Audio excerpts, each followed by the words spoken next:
বীজগাণিতিক প্রক্রিয়ার আজকে কোষে দেখি 6.3-এ 3-এর অঙ্কগুলো আর 5-এ যে সরলগুলো আছে ওগুলো করে নেব। তো ফার্স্ট অঙ্কটা দেখি, সীমা প্রতি সারিতে 3xটি চারা গাছ লাগিয়েছে। এইরকম 2xটি সারিতে সীমা কতগুলি চারা গাছ লাগিয়েছে হিসাব করি। প্রতি সারি মানে একটা সারি, তাহলে লেখাটা কীরকমভাবে আমি লিখছি দেখো, লিখেছি সীমা একটি সারিতে চারা গাছ লাগিয়েছে 3xটি।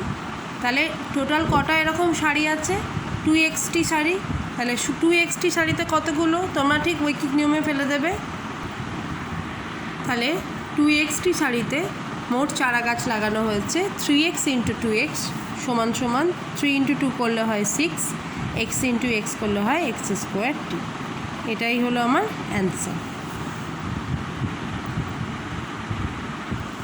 নেক্সট অঙ্ক দেখো দিয়েছে, একটি আয়তক্ষেত্রের দৈর্ঘ্য 4x + 1 মিটার আর প্রস্থ 3x মিটার। আয়তক্ষেত্রের ক্ষেত্রফল কত হিসাব করি। তা আয়তক্ষেত্রের দেখো দৈর্ঘ্য বলা হয় লম্বার দিকটাকে আর প্রস্থ বলা হয় চওড়ার দিকটাকে বা ছোটোর দিকটাকে। তাহলে দৈর্ঘ্য আর প্রস্থ যদি দেওয়া থাকে, ক্ষেত্রফলের ফর্মুলা কি? দৈর্ঘ্য গুণ প্রস্থ। আয়তক্ষেত্রের ক্ষেত্রফল দৈর্ঘ্য গুণ প্রস্থ বর্গ একক লিখতে হয়। তা দৈর্ঘ্য আমাকে বলে দিয়েছে কত? 4x + 1 ব্র্যাকেটেই রাখবে, আর ইন্টু প্রস্থ কত বলে দিয়েছে? 3x। তাহলে এখানে বর্গ এককের জায়গায় লিখব বর্গ মিটার। এবার আমরা গুণ করে দিই। এই একইভাবে এই গুণটা বাঁ দিকে দেওয়া নেই, ডান দিকে দেওয়া আছে। তাহলে 4x × 3x প্লাস সাইন দিয়ে মাঝখানে 1 × 3x। তোমরা এই 3xটাকে বাঁ দিকে দেখে অভ্যস্ত, এখানে ডান দিকে দিয়েও একইভাবেই করা হয়। তাহলে 3 × 4 = 12, x × x x², 1 × 3x মানে 3x বর্গ মিটার। তাহলে আয়তক্ষেত্রের ক্ষেত্রফল হলো 12x² + 3x বর্গ মিটার। 3 নম্বর অঙ্কটা দেখো, বলছে এখন 1 ডজন কলার দাম আগের থেকে 6 টাকা বেড়েছে। 6 টাকা বেড়েছে মানে 12টা কলার দাম যদি আগে 20 টাকা হতো, তাহলে এখন 12টা কলার দাম আরও 6 টাকা বেশি, মানে 20 + 6 26 টাকা হয়েছে। ঠিক আছে, এই ভাষাটাই বলতে চেয়েছে। এবার বলেছে আগে 1 ডজন কলার দাম ছিল কত? x টাকা। যেটা আমি 20 টাকা বলেছি সেটাই ওদের কাছে কি কত? x টাকা। তাহলে এখন 2x ডজন কলা কিনতে কত টাকা লাগবে? তাহলে অঙ্কটা আমরা স্টেপ বাই স্টেপ করব। ফার্স্ট আমরা আগে বার করে নেব 1 ডজন কলার দাম যদি আগে x টাকা হতো, তাহলে এখন 1 ডজন কলার দাম কত টাকা হবে। আগে 1 ডজন কলার দাম ছিল x টাকা, বইতেই বলে দিয়েছে ওটা। আর এখন প্রতি ডজন কলার দাম কত টাকা বেড়েছে? 6 টাকা। তাহলে এখন 1 ডজন কলার দাম হয়েছে কত? x + 6 টাকা। বইতে আমাকে কত ডজন কলা কিনতে টাকা লাগবে জিজ্ঞাসা করেছে? 2x dozen. তাহলে 1 ডজন কলার দাম যদি x + 6 টাকা হয়, তাহলে 2x ডজন কলা কিনতে কত টাকা লাগবে? কী করতে হবে? ঐকিক নিয়মে গুণ করতে হবে, কারণ একে কত? তাহলে 2x ডজন কলার দাম, 1 ডজন কলার দাম যা তার সাথে গুণ করে দিতে হবে 2x × x + 6 টাকা। তাহলে এবার গুণ করো, 2x × x মানে x² যোগ দিলাম 6 × 2 = 12x টাকা।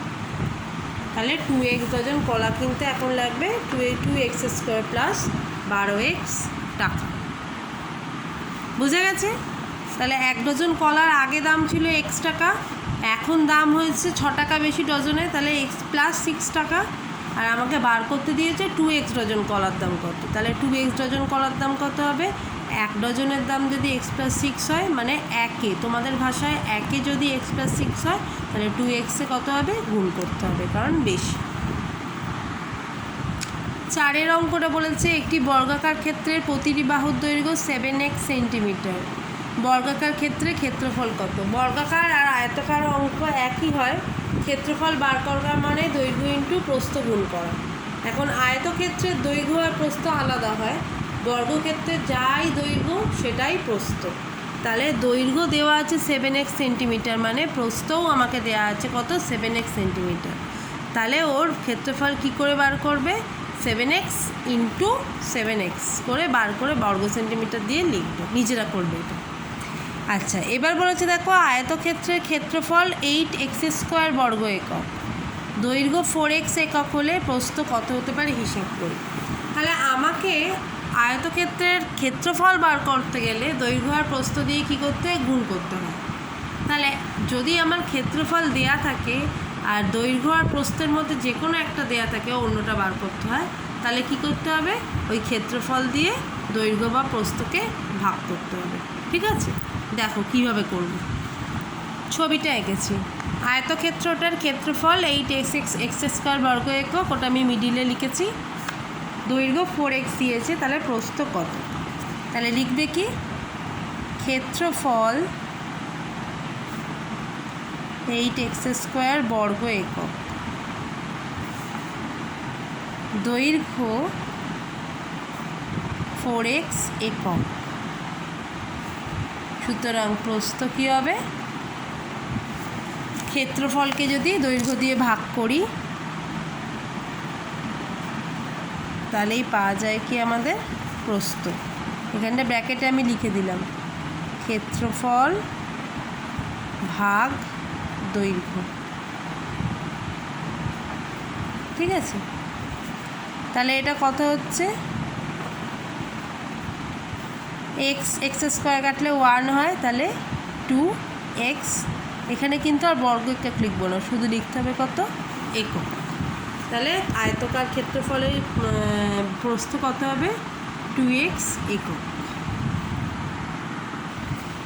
6 অঙ্কটা দেখো, সুশোভন 9y দিনে 729y⁴ ঘুড়ি বিক্রি করেছে। এটা তোমাদের কাছে একটা অড শুনতে লাগতে পারে, ওয়াইফাই দিয়ে তোমরা ধরে নাও 5 দিনে 20টা ঘুড়ি বিক্রি করেছে, তাহলে গড়ে প্রতিদিনে কতগুলি ঘুড়ি বিক্রি করেছে। 5 দিনে যদি 20টা বিক্রি করে, গড়ে মানে কি প্রত্যেক দিনে কতগুলো, তাহলে 20 ভাগ কী করবে তোমরা, 5। তাহলে অ্যান্সার আসবে তোমাদের কাছে 20 ভাগ 5 করলে 4, মানে প্রতিদিন বা গড়ে 4টে করে ঘুড়ি বিক্রি করেছে। সেটাকেই আমাদের বীজগণিতের অঙ্ক বলে বীজগাণিতিক কিছু টার্ম ইউজ করে দেওয়া আছে, যে দিনটাকে 9y দিন করে দিল আর ঘুড়ির সংখ্যা করে দিয়েছে 729y⁴। তাহলে আমাদের লেখাটা কীরকম হবে, সুশোভন 9y দিনে ঘুড়ি বিক্রি করেছে 729y⁴। তাহলে গড়ে মানে কি, একদিনে সুশোভন ঘুড়ি বিক্রি করেছে, কি হবে এটা, তাহলে ভাগ।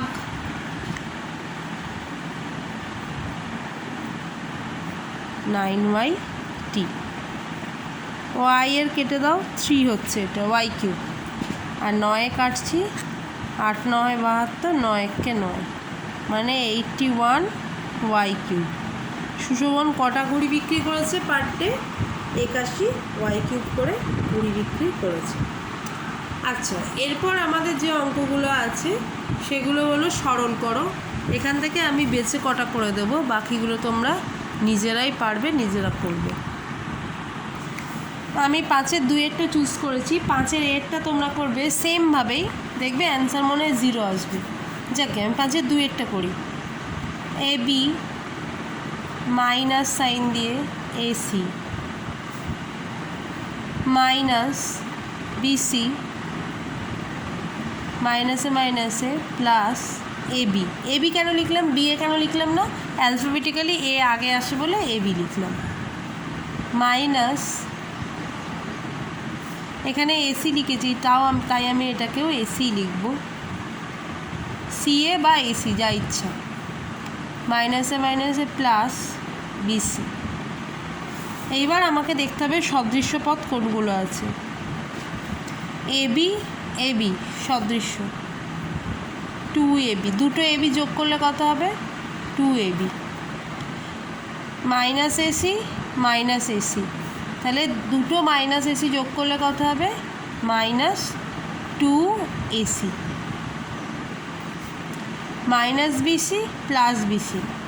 এখানে কিন্তু যোগ, একটা মাইনাস BC আছে, একটা প্লাস BC আছে, এই রকম যদি থাকে এগুলো কি হয়ে যায়, কেটে যায়। যেমন +5 -5 কী হবে, বিয়োগ হবে, বিয়োগ হলে কেটে গিয়ে 0 হয়, তাই -BC আর +BC কেটে গিয়ে 0 হয়ে গেল। অ্যান্সার এলো 2AB - 2AC। ঠিক আছে, এই অঙ্কটা দেখো, ফার্স্টের টার্মের সাথে কিছু গুণ নেই, তাই বসে গেল যা আছে, প্লাস x × x মানে x², x × 2 মানে 2x, মাইনাস 3 × 2 মানে 6, x × x মানে x², মাইনাস আর প্লাসে গুণ করলে হয় -3 আর x হলো। এবার সদৃশ্য পদগুলো খুঁজে খুঁজে বার করি, এটা এটা এটা, তিনটে যদি যোগ থাকতো আমি যোগ করে দিতাম, দেখছি দুটো যোগ একটা বিয়োগ, তাহলে আমি স্টেপ বাই স্টেপ করছি। 3 আর এখানে কিছু নেই মানে কত আছে, 1 মানে 4x², এর পাশেই নিয়ে চলে এলাম -6x²কে, প্লাস 2x -3x, একটা প্লাস একটা মাইনাস, কী হবে বিয়োগ, 6 থেকে 4 বিয়োগ দিলে কত হয়, 2x², বড় সংখ্যার সাথে মাইনাস আছে, -2x -3x, একটা প্লাস একটা মাইনাস, তার মানে বিয়োগ হবে, 3 থেকে 2 বাদ গেলে 1 হয়, 1 আর লেখা হয় না, লেখা হবে কি শুধুই x, আর বড় সংখ্যার আগে যে সাইনটা আছে সেটা হলো মাইনাস, তাহলে -2x² - x। এইভাবে স্টেপ বাই স্টেপ সব অঙ্কগুলোই তোমরা করবে। দেখো এই গুণটা আমি করি, এবার আমি মনে রেখে রেখে গুণ করব। মনে রেখে রেখে মানে একে দিয়ে আগে গোটাটাকে গুণ করব, তারপরে প্লাস বি দিয়ে আবার গোটাটাকে গুণ করব, আর বারবার লিখবো না। তাহলে a × a মানে a², মাইনাস সাইন আছে এখানে, a × b হলো।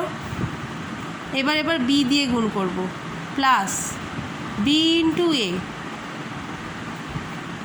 প্লাস মাইনাসে মাইনাস, b × b মানে b²। বোঝা গেছে?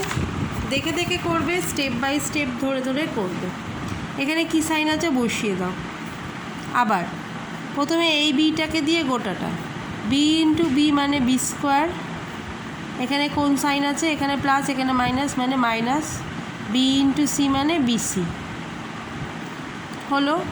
এখানে কোন সাইন আছে, প্লাস বসে গেল, c × b মানে আবার bc, cb বা bc এক, প্লাসে মাইনাসে মাইনাস, c × c মানে c² হয়েছে। আবার প্লাস সাইন বসলো, c × c c², c × a minus c × a মানে ac, এবার এটা দিয়ে পালা, a × c plus ac, a × a minus a²।